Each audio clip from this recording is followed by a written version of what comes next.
The fisherman throws his nets. At night, when he eats, he sits alone. His plate round as the moon, he lights one candle on his table.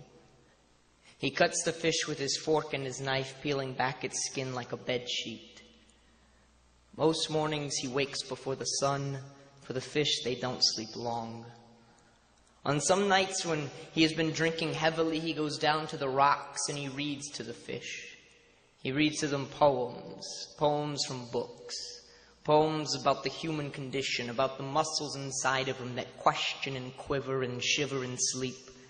Bottle in one hand, book in the other, books clutching poems like they were their mother, too afraid to let their children out into the soft fear of the electric night, and he was the wild one to show them this world. His mother will never hold him like that again, he thinks.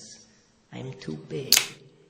Book in one hand, bottle in the other, while the storms flock behind him like gathering, ballooning corpses.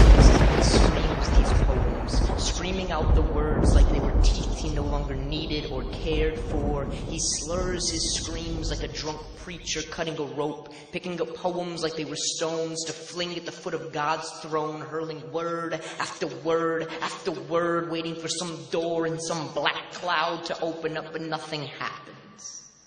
The rain falls, the waves swing, and the fish sleep and awake and sleep and awaken again and again in the rocking of the ocean. He stands above them like a Noah surrounded by bucket after overflowing bucket, and all he has left to catch this wet lightning is this open mouth. So he reads to them. He reads to them about things none of them will ever see, about flowers opening, about birds as large as cliffs holding heroes between their silver wings, carrying these warriors into the open grace of the gods, and a mighty providence this fisherman stands inside of, their shields and shoulders polished hard enough to blind the sun right back. He empties himself, and the waves swing.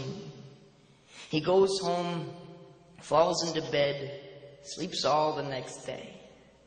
Night comes through his window like a dream, like a fever, like a mother to hold him close to her. He wakes inside of her arms, goes to his kitchen, lights his candle, cooks his audience, and peels back its skin like a bedsheet before crawling inside.